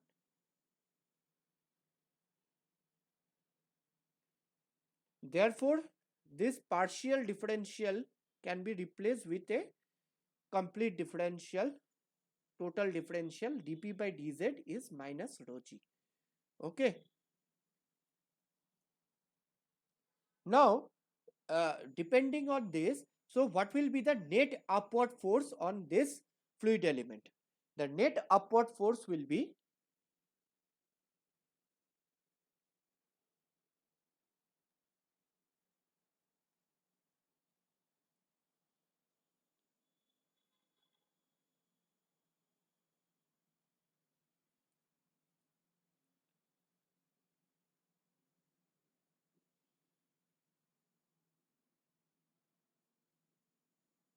so what will be the net upward force in this?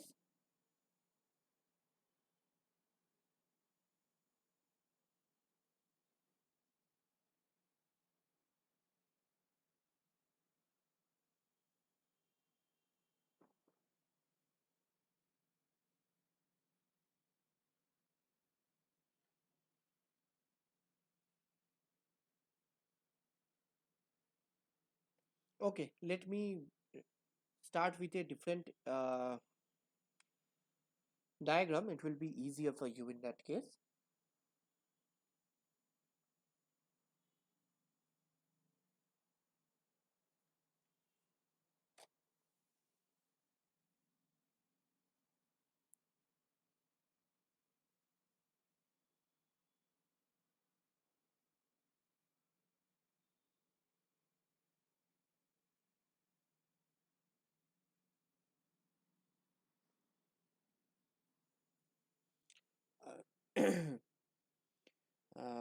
Before going there, let me just write this. So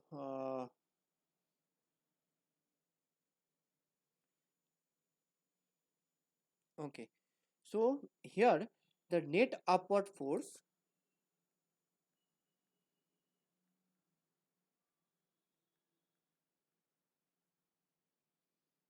because of the pressure gradient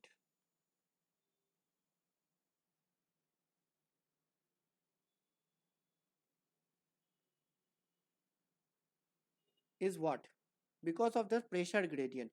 See, this is P from downward and P plus dou P from upward. So what will be the net upward force? P minus, sorry, this will be what? Net upward force will be, let me just write it, P due to this pressure gradient, P minus P plus dou P. This is the net upward force, right? And the gradient of this in the z direction is what? Uh, this is the pressure gradient. Pressure gradient is this. So the pressure gradient will be minus of this. And from here we have found that the this value is equal to minus.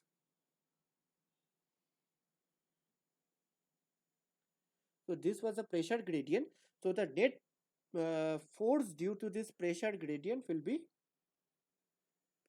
equal to this one minus dou P, and it acts on the area of delta X, delta Z. Okay. So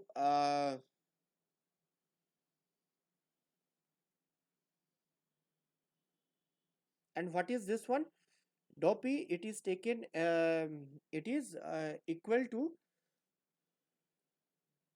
just a minute, just give me a minute. Uh,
okay.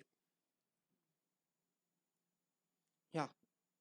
Okay, so we are not actually taking this pressure. We have not taken. We have just taken the pressure difference. That is why this issue has come. Sorry about that. Let me restart. So the pressure difference. Pressure difference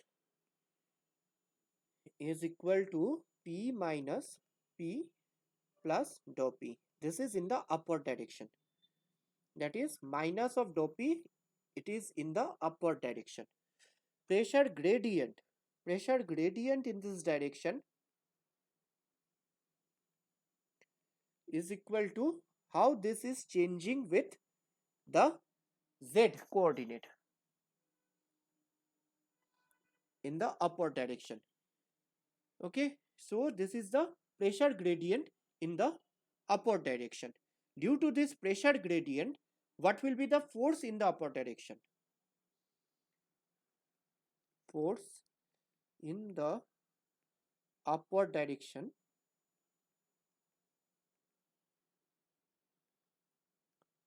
due to this pressure gradient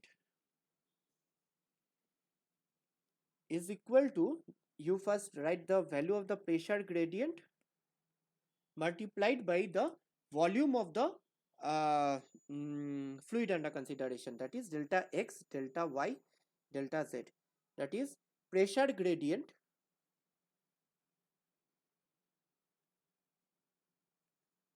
multiplied by the volume of fluid. So this will give the value of the force in the upward direction. Now what is the force in the downward direction due to weight?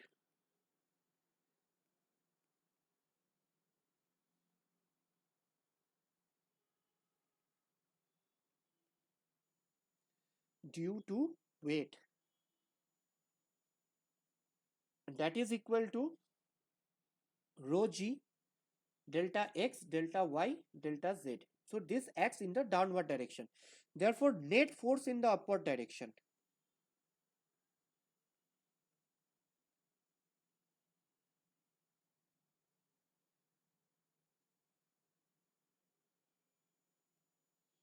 That is equal to minus of dou p by dou z minus rho g into del x, del y, del z. Till now, is there is any issue?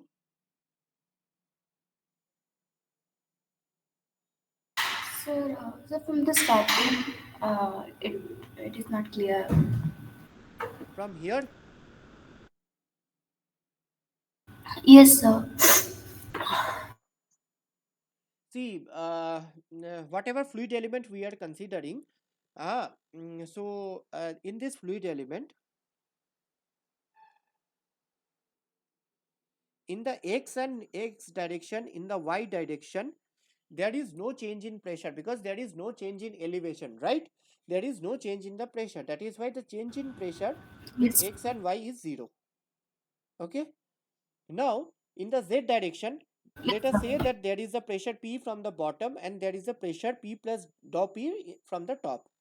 Okay, whatever be the value of dou P, it can be positive or negative.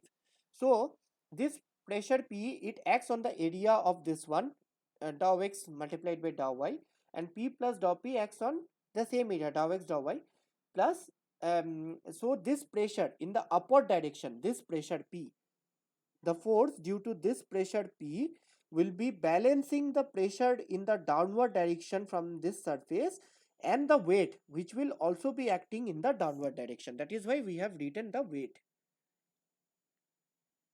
So till now, is it clear? Yes, sir.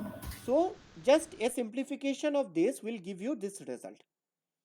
And from here we see that del dou P by dou Z is this value. But since this values dou P, that is pressure, if we explain it, how will we explain it? Pressure, the change in pressure with respect to Z is this one. Change in pressure with respect to x and y is 0. That is, there is no change in pressure with respect to x and y. So when pressure is changing only with respect to Z, that means we can replace this dou sign with d sign. Okay, that is partial differentiation with ordinary differential equation. Okay, so that is Yes, sir. uh, mm, since if these two terms were not equal to 0, then we could not write this, but then it will be dou only. It is just that since these terms are 0, that is there is no change with x and y, so and there is only change with respect to x. That is why we are writing, we replacing dou, that is the partial with respect to z. Since it is only changing with respect to z, that means partial does not have any value. It is completely with respect to z only, right? That is why we are Yes, sir. writing a full differentiation with respect to z. That is dp by dz is this one. Now, is there a issue in this one also? Yes, sir. और एक बार explain कर दीजिए. Okay, so the pressure difference इसमें what is it? The pressure difference P is in the upward direction and P plus dP is in the downward direction. So P minus P plus dP will be the net upward force, net upward pressure difference. Okay, pressure gradient, Yes, sir. Pressure gradient क्या है? मतलब जो pressure difference है, कौन से length scale पे वो pressure difference हो रहा है, that is the pressure gradient. So this pressure difference of dou P is happening in a length scale of delta Z. That is, इतना height move करने से ये dou P बढ़ रहा है या कम रहा है.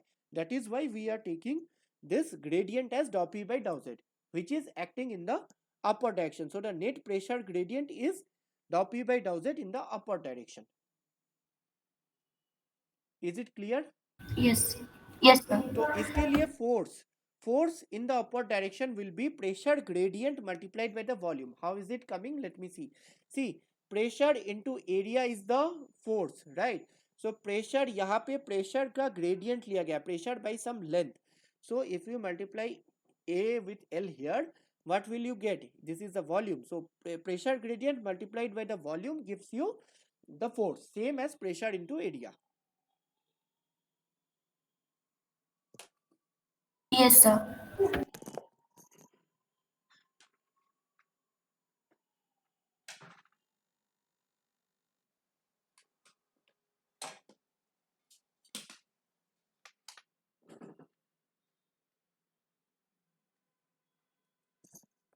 Okay, so uh, so this is the force due to pressure gradient, and this is the force in the downward direction due to the weight. So this one is acting in the upward direction and this one is acting in the downward direction. So net in the upward direction kya hoga? This multiplied this minus this, that is what we have written here. This multiplied by this, and this is common, the volume. Is it clear now? Yes, sir. Yes, Okay, sir. okay. So after this, see, this is happening because this entire thing, this whatever thing is happening because this body,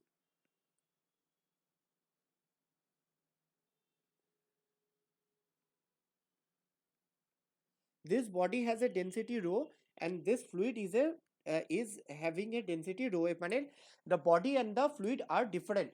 That is why we are getting a fluid pressure here and pressure difference something here, right? That is what we are getting from here. Sir, again. This body, it is immersed in a fluid, right? It is immersed in a fluid. Yes, sir. ये किसी fluid में it is immersed, right? This is immersed in a fluid. That is why there is a pressure, right? P from the bottom and P plus dP from the top, right? Yes, sir. Now, if we suppose we imagine that this यहाँ पे suppose ये there was a iron block, say iron block, okay? Iron block, इसके दोनों तरफ pressure P and dP है. Now, supposedly, if there is a suppose this is the fluid, suppose this is water जिसका density rho F है, and इसमें हम लोग एक इमेजिनरी एक एलिमेंट कंसीडर कर रहे हैं.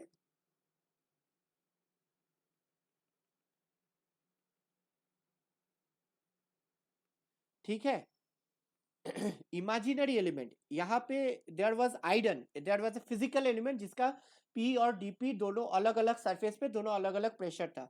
Now we are assuming that we are assuming an imaginary surface, there is no iron or anything. Suppose this surface is also without body immersed in fluid, also pressure difference will be there. That is what we are now coming to. So we are imagining now we are now imagining a body which is which is same as the fluid. Suppose ये जो body है ये water का ही बना है. Suppose this is water, okay, and this is water. Earlier we were assuming that there is a separate body. Now we are assuming that this is an imaginary body of water itself. Yeah, this is also a body of water.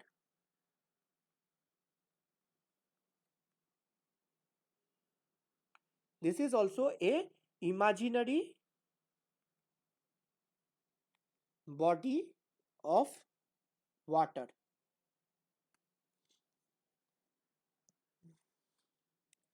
ठीक है? Is it clear till now that we are imagining a body of water in water itself? Yes, sir. So if water in this case, if the fluid is at rest, then what will be the net upward force? It is the bulk of the fluid, remember. So the net upward force on this imaginary body of water will be 0.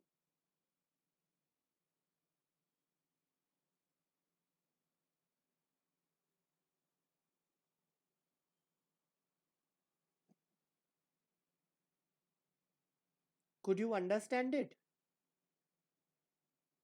मतलब यहाँ पे अगर No, sir. see the see there is this pressure P, that is this pressure P plus dP, okay, and this is the weight of the water, okay, weight of water.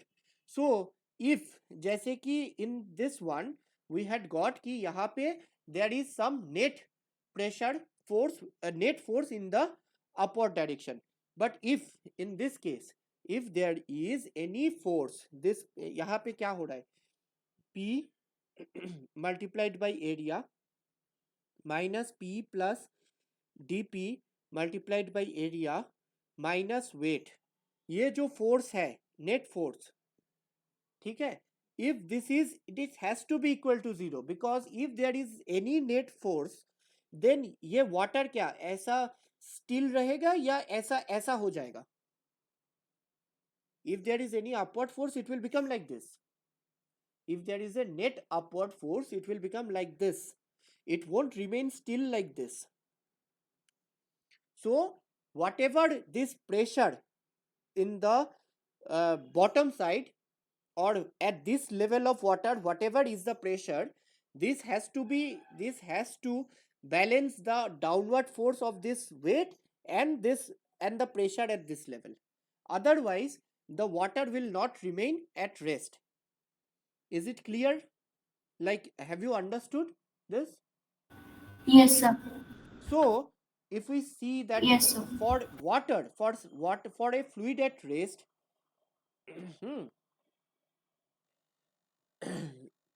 so if this body, okay, if this body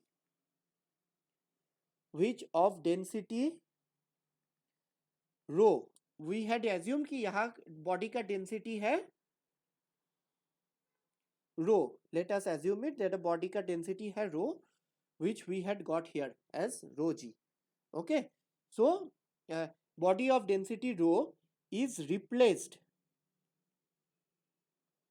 with an imaginary body with a imaginary body of surrounding fluid, that is surrounding fluid, यहाँ पे जो हम लोग water consider किए हैं वही surrounding fluid of density rho F, then the net force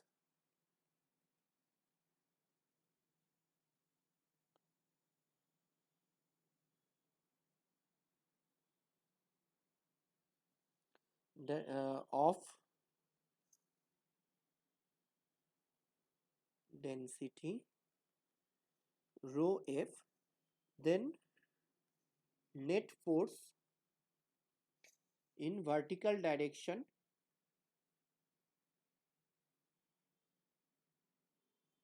is zero, okay, for a fluid at rest, for fluid at rest. So from the previous equation what we have seen, what is the net force in the upward direction, what is the general net force in the upward direction, it is this one. So therefore, just a minute,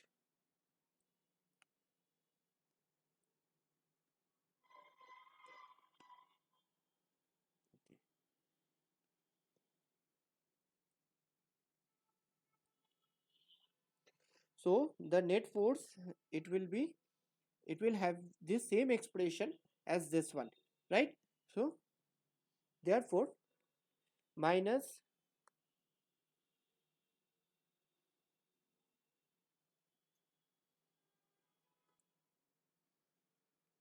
dou p by dou z minus what is rho, यहाँ पे हम लोग fluid consider किए थे जिसका density, यहाँ पे हम लोग बॉडी कंसीडर किए थे जिसका डेंसिटी था रो, अभी हम लोग इस बॉडी को रिप्लेस कर रहे हैं with the surrounding fluid, imaginary body assume कर रहे हैं जिसका डेंसिटी है same as the surrounding fluid, so rho F, so minus rho F,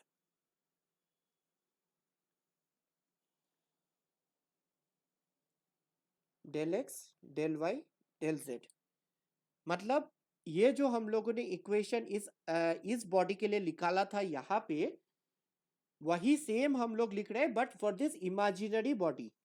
okay, imaginary body का density is same as the density of the surrounding fluid, that is rho f. So we are replacing the value of rho here with rho f and equating this net force. The net force उस imaginary body के लिए 0 होना पड़ेगा, so we are equating it to 0. From here we will find out that dou p by dou z will be equal to rho f into g. Okay, so for any surrounding density of the surrounding fluid,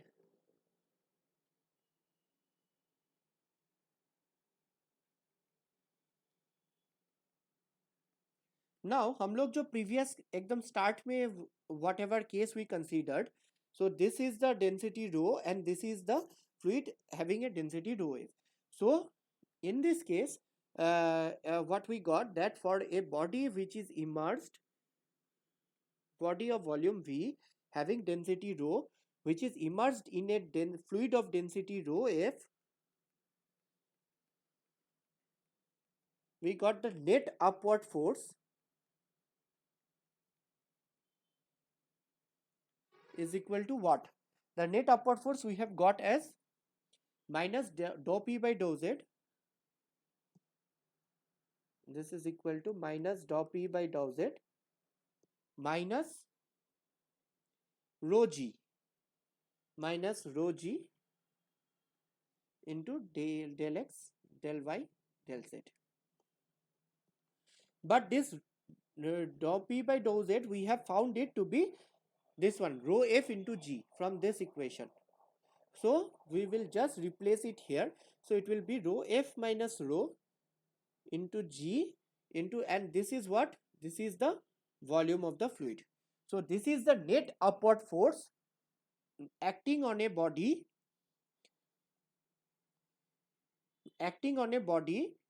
of volume v and having density rho immersed in a fluid of density rho f. Okay, so this is the net upward force acting on the body. Okay, so is it clear to you? Yes, sir. Okay, and it's better that I,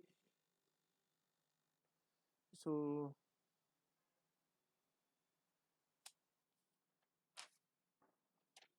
this is not,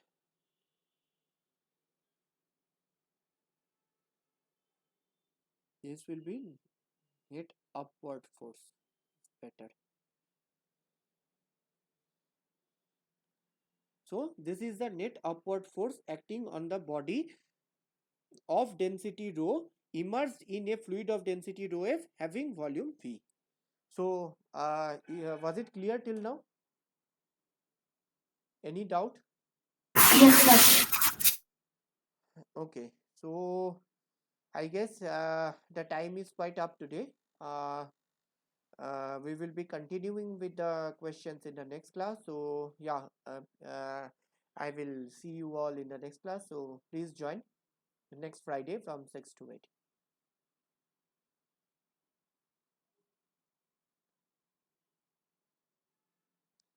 So also if you don't have any doubt, you may leave. Thanks.